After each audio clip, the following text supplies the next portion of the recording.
Welcome, everyone. My name is Joseph Sciorra, and this is Calandra Corner.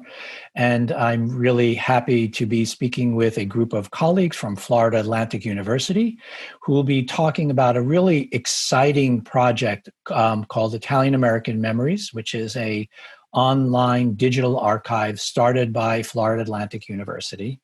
And the people that you see on your screen will tell us a little bit about that project. So who would like to begin?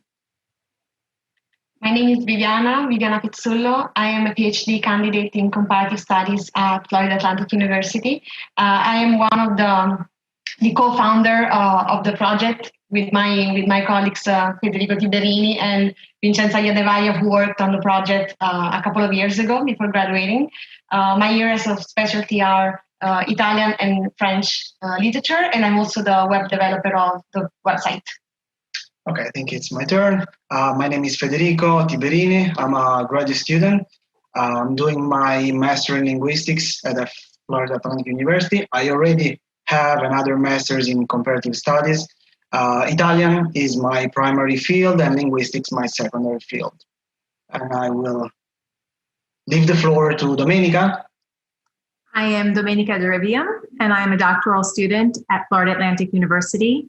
I'm pursuing the comparative studies, or my degree in comparative studies, and my areas of interest are the Italian American experience focused on art from 1950 to present, as well as oral histories.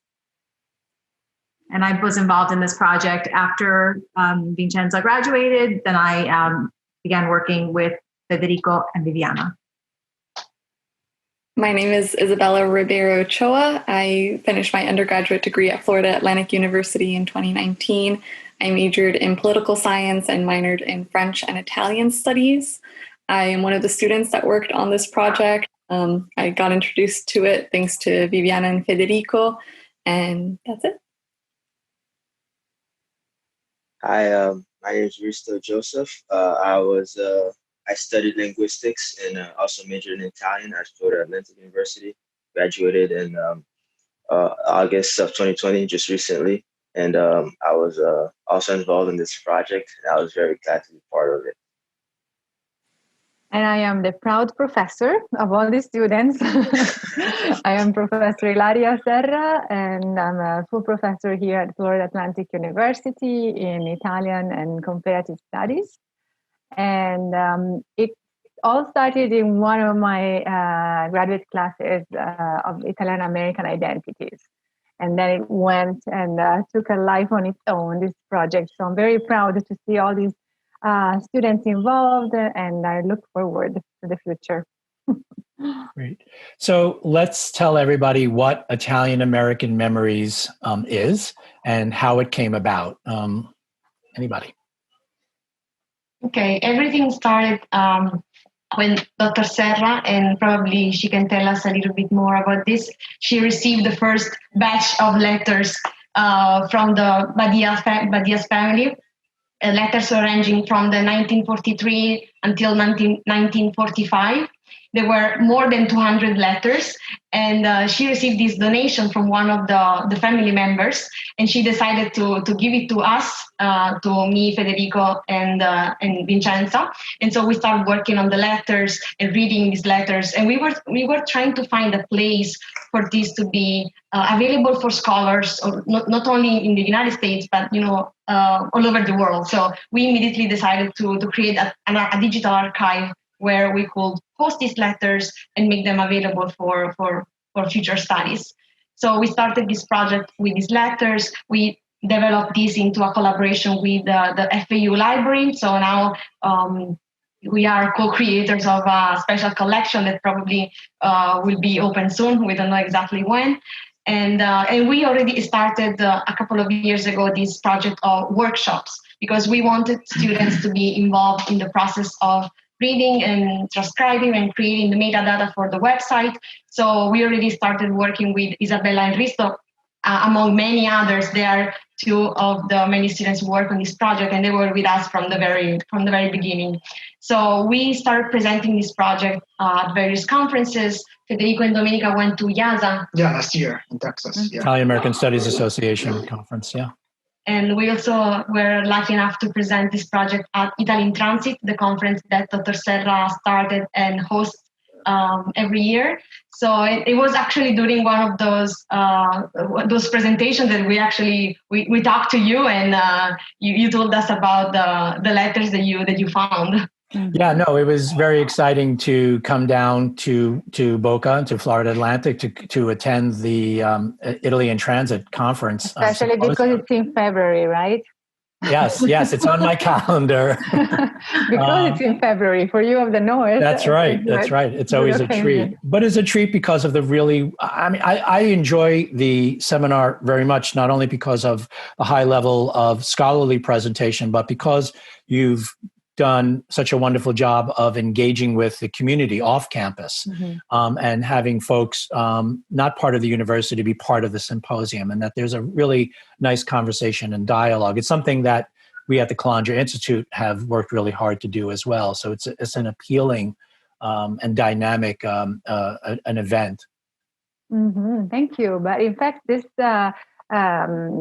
big bag of letters came because of an engagement with the community. I was in Portland University giving a lecture about my research in Italian Americans, and the lady came and said, I have so much material about my grandmother who was a dancer.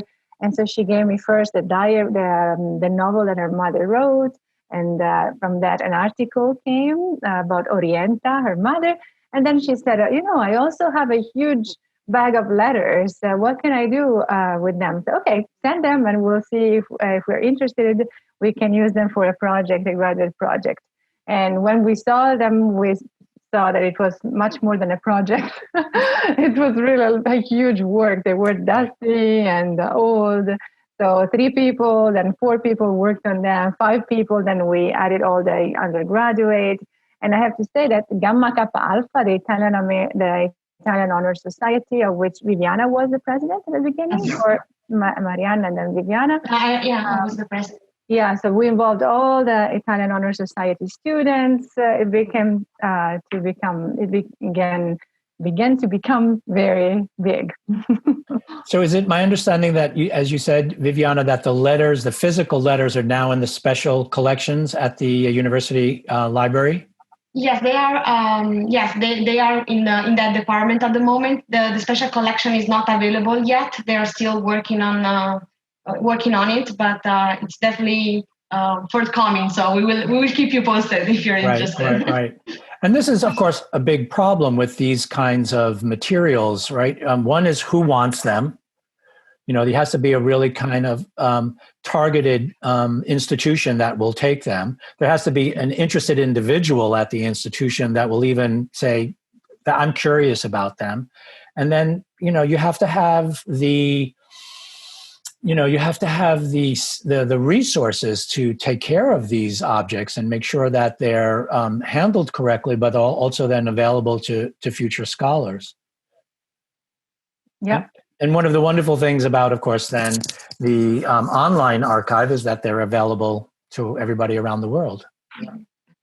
And that was really the jump that we did from having the physical letters to then having Viviana imagining them in a digital project. And that came from your study in Germany, right, Viviana? Yes, I took. I participated in a summer school in digital humanities at the University of Leipzig, and there I had the opportunity to envision for the first time the archive. So I got familiar. I learned about different tools that we could use.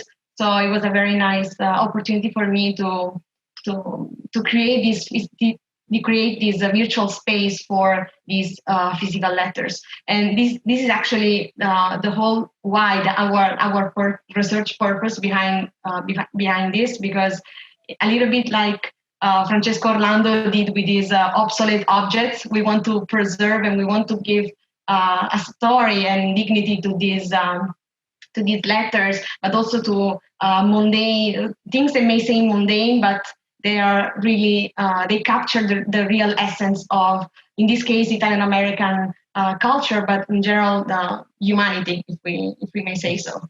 Mm-hmm. And this is actually, I think, one of the aspects that impress the most the students when they work on this. Isabella, I see you nodding. You want to say something?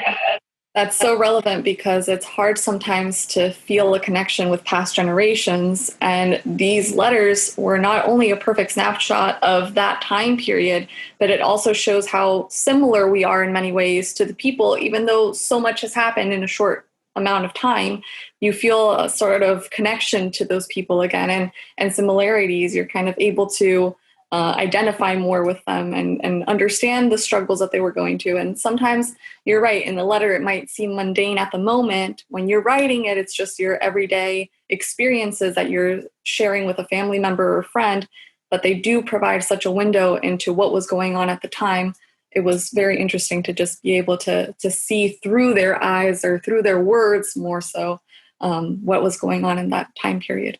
In fact, I would like to picture the story of the people behind those letters, because we received the letters and we didn't know anything about who wrote the letters and the people. So we were trying to draw the family tree. Mm-hmm. So the letters are split in 3 worlds. So we have New York, like Brooklyn in New York. We have Bagnoli close to Naples. And also we have La Spezia close to Genova.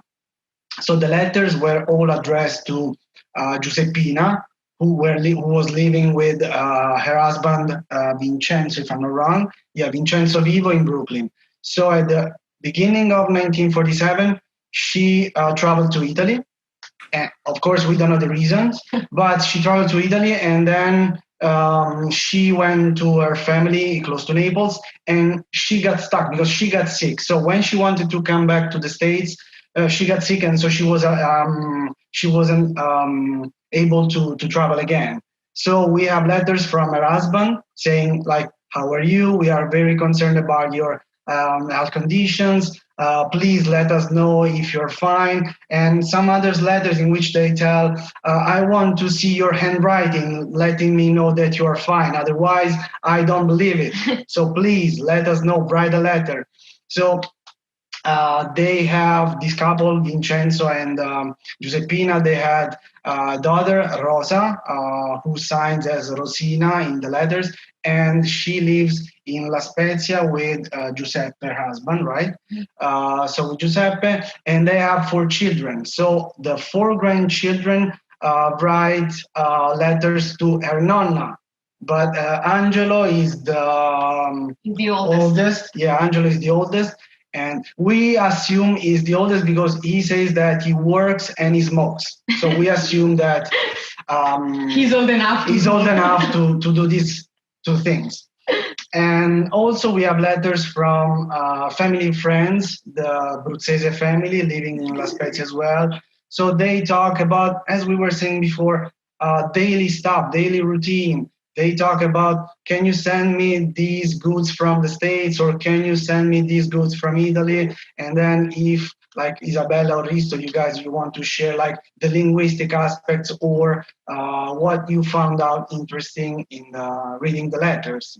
Yes, because before they give us some insight about the linguistic aspects, it's important to explain how these letters are written. Domenica, do you want to tell? Well, I was going to share. If I can, let me do this. I think for those who are just seeing this for the first time, I think it's important for us to explain a little bit about the history of how you got the letters, right? And a little bit what happened.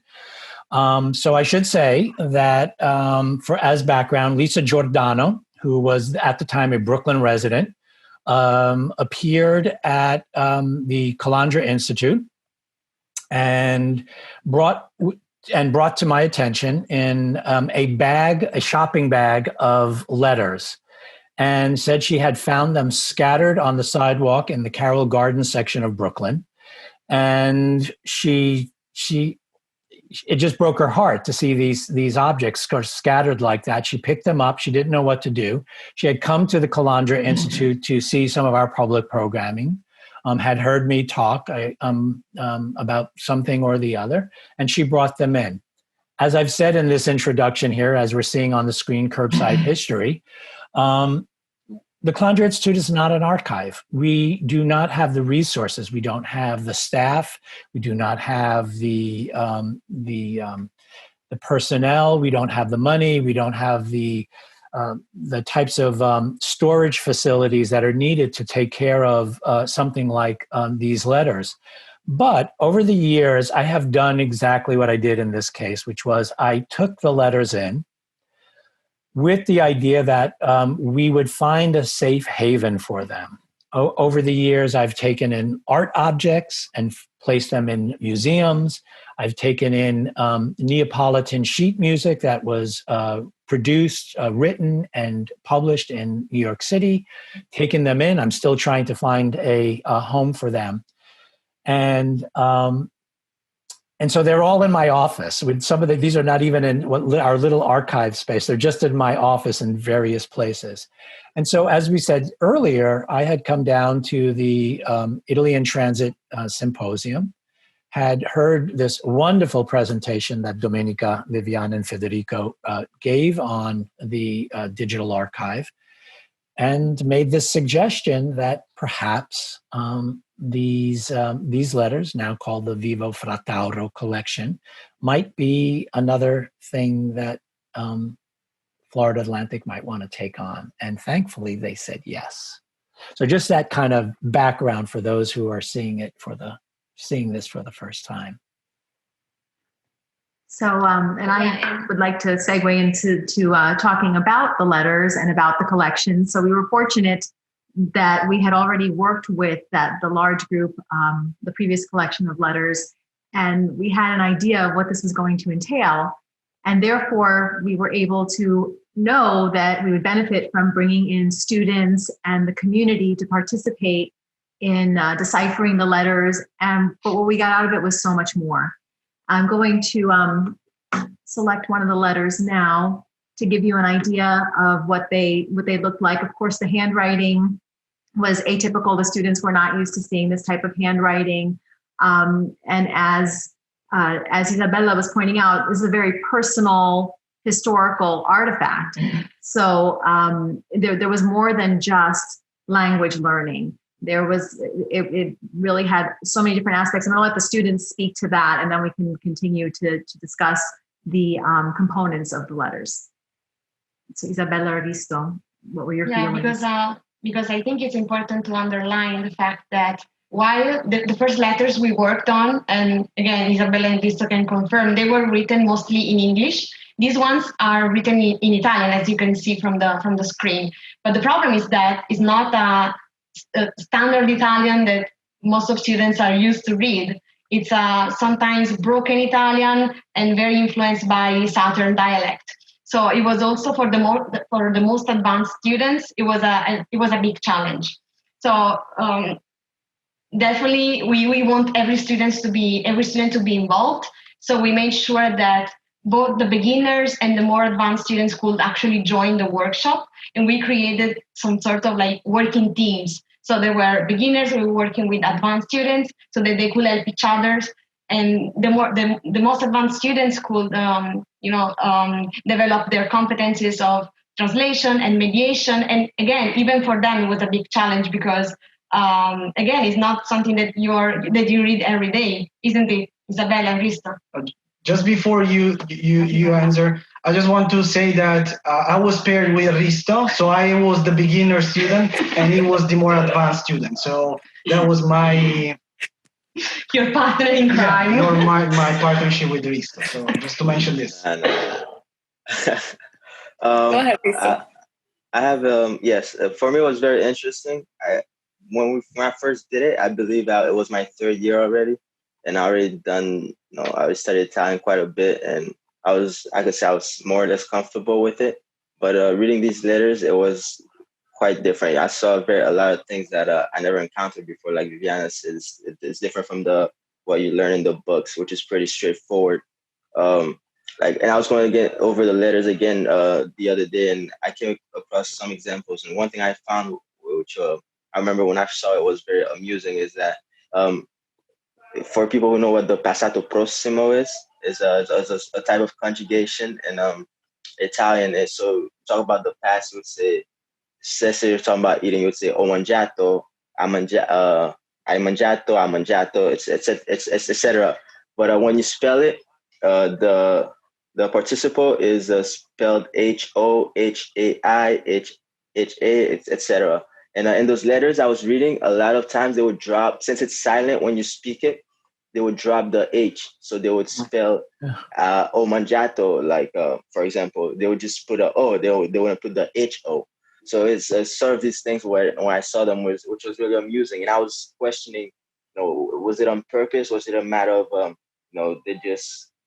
it was a choice? Or, because you would see a lot of these examples throughout the letters where, for example, where there should be a doppia lettera, like two letters, a double Z or etc. They would just put one Z because that's it's the pronunciation, not the formal written form of the word. So it's these kind of things that sort of it was really interesting to see when I was reading those letters for the first time. Isabela, you have anything? I think to add on to what Hristo was saying, it's not just seeing these letters and how Domenica said it's in a cursive that is, we were even commenting on this before, how the cursive that they used in Italy differed from the cursive that we're used to here in America. So even just having to adapt to the stylistic difference of the handwriting was a challenge for those of us that were actually doing the reading. And the grammatical errors that we sometimes found weren't just spelling, but also words that maybe they had used orally and have never written before, and slang, or not even slang, but also dialect. So it was a mixture of slang words that they use at home, maybe also dialect, and then also grammatical mistakes that kind of hindered us from fully understanding maybe the first time that we read through the letters. But seeing some sort of repetition also in the things that were mentioned throughout the letters. Oftentimes they're mentioning cigarettes or money. They're having this immense desire for cigarettes to be sent over. They also mention flour, which at one point was kind of funny when we were reading through it. Why would they want the flour to be sent over? But apparently they missed Italian flour. Someone might have a better explanation for that than I do. Viviana, Domenica, sorry, thank you for scrolling down. You see here what Domenica is showing, there's a young child's handwriting. So again, seeing that how the letters were passed down through individual family members to try to put everyone's thoughts or express themselves all in one letter and try to address the person that the letters were being sent to. It was kind of going off on what Federico said, it was a little bit of a challenge in the beginning to find out who all of these family members were. But at the same time, that mystery was even more engaging to us students because we were trying to piece everything together. We couldn't figure out who Angelo was in the beginning, and there were so many names that were repeated throughout the letters. And you could tell that the handwritings were not the same. They weren't coming from the same person. So trying to piece everything and form our own theories and then try to confirm that based on what everyone else around the room was reading. I found an Angelo letter. I found one too, and try to go and make that so interactive. It was very different from learning from a textbook. You were doing something so hands-on, and it's not even that you're seeing something and that makes it already so much more interactive, but you are actually touching this and seeing something that was, again, so personal to that person when they were writing it, that it really gave you just goosebumps. It was very emotional to read that and know that you were touching something that someone wrote with so much care and emotion, that it was very impactful on the reader. There were some letters that were broken or ripped on the side. You really wanted to be careful taking them out of the envelopes so you wouldn't hurt the letters. They were very human-like at that point to us. I don't know if anyone wants to add on to that. No, I really like what you're saying, and I think it ties very nicely with what Federico, the example that Federico was mentioning earlier, the physical act of writing. So even for them, seeing the calligraphy, seeing the handwriting of your loved ones, it was a way for them to connect through the letter, even if they're far away from each other, even if the husband was in the United States and the wife was in Italy. So it's very interesting to see how even the physical act of writing is described in the letter itself.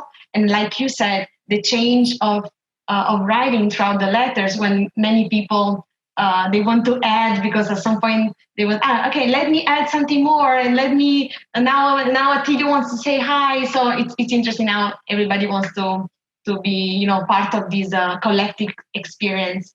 And to say something also about what you were talking about the teaching experience, the pedagogical experience, I really appreciate what you're saying, because it was our intention to create an educational experience that worked on 3 main levels. So the first one that we kind of talked about is the linguistic aspect. So we wanted students to be to get familiar with another type of Italian, let's say so. And another aspect that we wanted to emphasize is the Italian-American culture. So introduce students to Italian-American culture, especially because also thanks to Ilaria at FAU, there are different classes on Italian-American culture and Italian-American literature. But like you were saying, Isabela, we wanted students to even to draw a connection between what's in books, what you can read in literature, and what people were discussing in real life. And the third aspect, of course, is the most like technological one, because we wanted to create this database. So we wanted to get students involved in the actual act of building a database through an Excel sheet file. So we went over the whole process of creating the metadata, and setting all the parameters, because all of this is going to be the website later on. So it was also interesting for us to involve them in the technical aspect of building a website. And Viviana is right. Seeing the final product, when you're in the room typing out everything about the letters, it just says, put the tags here, the language. And while you're doing it, you might not be thinking that far ahead, especially if you've never done something like this. So we were all, I wonder why we're putting this. And then now that you see it on a website, it makes so much more sense. Of course, now you can filter the search through the tags, or where it was addressed, or whom it referred to. Seeing the final product makes you understand the work that goes into it. And that was another experience that, you're right, oftentimes we don't get to see the coming together of the two studies of technology and then the literature part of it. So seeing them kind of combine was very interesting from our point of view. And something else about the work of deciphering the handwriting. It was nice because we had an intergenerational collaboration. So there were Talia and Nicoletta, who are older and know how to write that way in the cursive, that were teaching the young, oh yeah, that's an M with 3 bumps, or that's an N or an F or a G. Those were, it was a very nice communication of knowledge between generations. So, I mean, I really enjoyed, I'm so excited that, in the same way, Ilaria and everyone else, the way in which the community is brought into campus, I love that this project was brought to students and used as this pedagogical tool to introduce a whole series of various aspects. I do have a kind of practical question. So in talking about the calligraphy, and trying to get people to sort of understand and how to read it, was there any point where some things were actually not written out, but typed out or punched into a Word document just to get a sense of what this actually was in Italian? I'm not sure that we did any translations like that, did we? No, we were very sleuth-like in many ways, where we were going on Google and trying to figure out, missing components of the migration pattern and all that. But one of the things that was interesting is that there are a limited number of themes that get repeated from letter to letter to letter. So that's kind of how we filled in the gaps. When you're like, oh, Angelino was talking about his potential hernia and he was sick and he didn't tell anybody. And it's this thread that was throughout all of the letters. So that's kind of how we negotiated and navigated the empty spaces. But no one actually, let's say, tried to rewrite it out in, let's say, in a Word document just to get the actual correspondence down in a different way to sort of make it clear to be able to, get an understanding of what's being said. I think the best thing, or the closest thing to what you're saying, is where you can see that Domenica is sharing the document. It says the description, and what we did was kind of paraphrase the letter, trying to put as much information that was relevant to identifying the letter and summarizing its contents. But I don't think we necessarily wrote anything, transcribed it, unless it was a very specific phrase that then we did put in quotations. Right. If it was Sometimes something we felt was like very powerful, we did quote it verbatim. Yes. Okay. And this letter is actually an example of that, where we put in some of the phrases that they mentioned, along with the summary in English. And each of the letters has a summary and a description in English, along with the tags. Right. Yes, especially like Domenica was saying, once we started seeing that there was a pattern, so we also wanted to look for clues for these themes to come out through the letters. So, for example, if we noticed that they were discussing food a lot, they were discussing like sending packages a lot. So now every time somebody found something related to this aspect, he signaled this in the text, but also in the description. So now we could like follow different threads of the story. And this is actually how we were able to kind of trace back Giuseppina's trip back to the US, because we were working, one of the tracks we were working on, it was this, the fact that she got sick, she really wanted to go back, and all the family members, they were telling her, do not travel in March because the sea is very tough in March, so you won't make it to New York.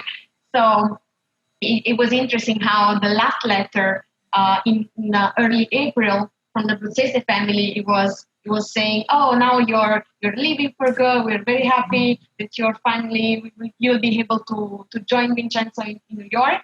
And this was the last letter.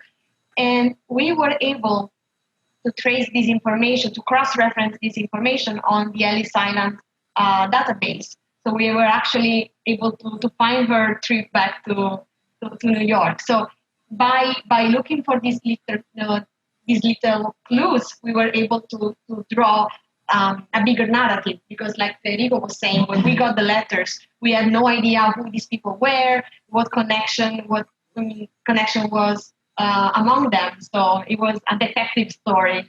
And and we all worked together. I remember like us discussing over the family tree in our room in FAU, and it was very fun. What's the relationship?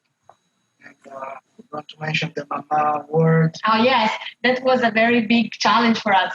So a lot of letters they start with "cara mama," dear mama, dear mom. And so at the beginning we were a little bit confused, because like, how is it possible that all of these people, they are their siblings? Like, how is it possible? How many siblings? But then we realized that the man who was Giuseppe, who was signing these letters and was calling Giuseppina Mama, he wasn't the son. He was the brother. He was the son-in-law. And so we realized that the son-in-law, of course, he calls the mother-in-law, he calls her Mama.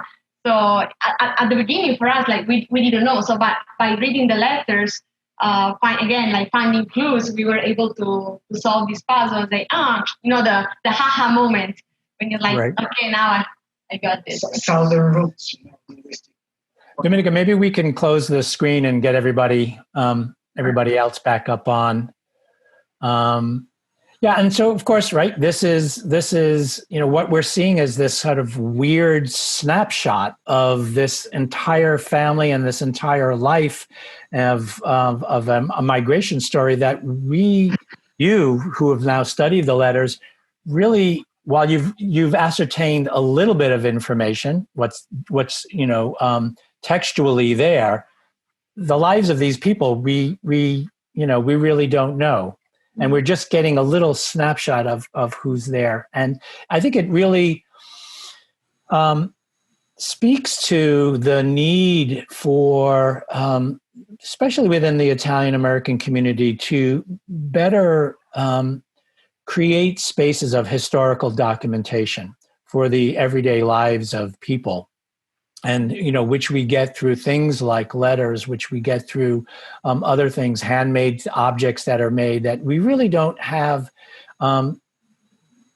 We don't have those kind of spaces in the ways that we really do need, because this material teaches us things that other documents are not available. Those things that are official kind of documents. And of course, Ilaria, you've done so much work in this and looking at unpublished memoirs of Italian immigrants and the kinds of stories that kind of writing reveals, as opposed to the great books of literature or the historical documents of politicians and celebrities. Yeah, well, I was surprised that so many people really wanted to leave their history between two covers. They wanted to save it. And so in this case, we're doing it what the writers didn't do. These letters, weren't they all scattered in the sidewalk? Like she said, Lisa said. And that's interesting. Like, they were asking to be read. They were not in a package. They were not in a bin. And so we're putting them together and saving them. Right. But it's important to keep these memories. The other thing we have been doing was interviewing and doing the oral history project. That was the very first one that is also housed in the FAU library. And in those questions, it was always that first group of Viviana and Federico and Vincenza Yadevaya, who is now in Turkey, of all places, teaching. But they went and also asked about the objects in the houses and what memories they had. So the oral history was also a good tool to save these stories. Yes, thank you for reminding me this. That's true, because in our set of questions that we established when we started the interviews, one of the questions was exactly about the cultural memory, because the material memory, because for us it was important to talk about, again, these obsolete object, these objects that populate the memory of Italian Americans. And this is why, again, we wanted to create the website, because we wanted to find a place for all these objects to be host and to find a place. And this is also why we are starting a new tab on the website, where we want to invite the community, not only the community that we have, of course, in Boca, with whom we work so closely, but to invite the community of Italian Americans across the states to contribute by sending, for example, memories or a photo of an object. And so we can create a visual collection and host all these items on a specific collection on the website, because for us it's so important. And drawing back to what we were saying and what you were saying, Joseph, about the migration, I think it's interesting to read the migration through these letters, because this is something that Isabela and Hristo actually they were the ones who told me this. It's interesting because migration, now we take a plane, now with COVID we can't, but in regular circumstances, we get on a plane and we go to Italy, and then we can come back, and it's pretty easy, it's pretty, straightforward. It takes a couple of days, that's it. Yes. But at the time, it was a journey, and even for the letter to arrive, it was a journey. And now, if we think about social media or WhatsApp, for example, the speed of the message is so different. It changes the perspective about even the migration, even the distance is perceived differently. Right. Isabela, do you want to say something about this? This is your idea. I'll add to that. I was talking to everyone in the group and saying how different communication is today. We have that sort of that instantaneous communication. We know when someone has read our message. We have the check mark that lights up. We have the message bubble that says someone's typing back to us. So it takes a little bit of that mystery or that yearning for that message to come back to us away from the equation, and seeing how much time, number one, was spent in actually writing out these letters, how much emotion was put into it. Sometimes we're kind of, or at least I feel that sometimes our generation is a little bit emotionally stunted. We're not very good at expressing our emotion or our thoughts, especially in writing. And to see someone do that so almost poetically sometimes in writing on paper, no less, was something very compelling to read. And again, very intriguing, hooking us to want to read more. It was almost like we were spying on their personal lives. Domenica mentioned earlier how there's at one point they mentioned the ulcer that one of the family members has, and there's another letter where they're talking about a death in the family, and you almost feel like you're invading their privacy almost, because it is so personal, but it's something that can relate back to our lives. I think some of that has been lost over time, and it's a different way for us to appreciate what we no longer have, and maybe look at it retrospectively and realize that it might not be a bad thing to go backwards sometimes in order to go forwards. That was my perspective on it. Hristo, I don't know if you want to add something to that. Yeah, reading the letters, I absolutely felt, start thinking about the urgency that they wrote with, but also thinking about the patience they would have, like, to wait, I don't know, weeks or maybe months to get a response from someone they care about.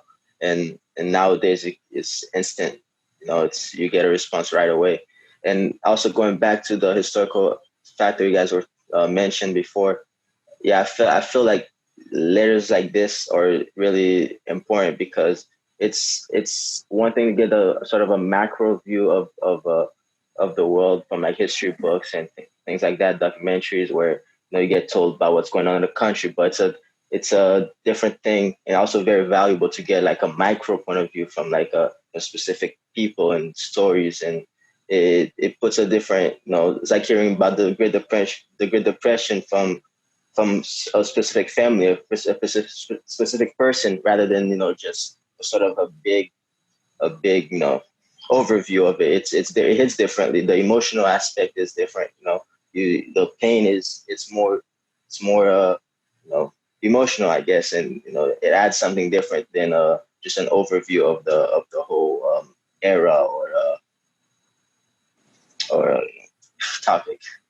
And if I can add on to that, there's the whole temporal nature. The letters are in the moment, whereas the oral histories that we're collecting now, or that we've collected in the recent past, it's reflecting back. So it is indeed, very much alive in the moment in the letters. And there's nothing is forgotten. It's all, it's all been recorded. Right.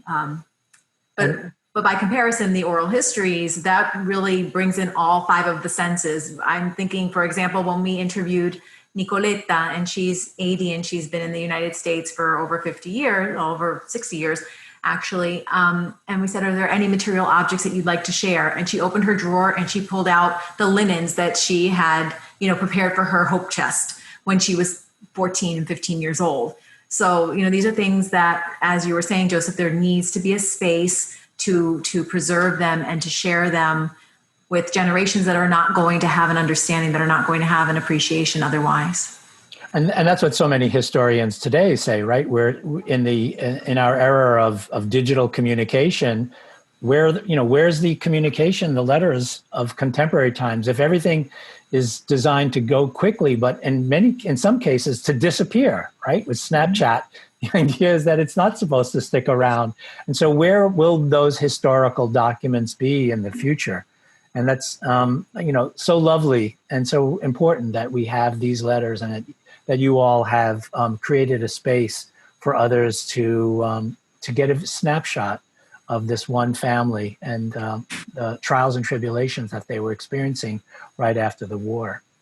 So any other closing thoughts? The last aspect, which is very interesting for me as a professor, is that they have the raw material, but then they have to create a history and the context and make sense of the past, which is a great exercise for them. So next project is going to involve a circus, the circus Zopet, who went to from Treviso to the United States, and they have a lot of material. So I can't wait to have another research day and share that. And also we have Domenica's work on Tom Di Salvo. We have a few projects that are still in preparation. Great. Well, I look forward to learning about them and promoting them, of course, and hopefully having a future conversation, and hopefully not just digitally and online, but actually down al vivo. Yeah, we look forward to meeting again soon. Indeed.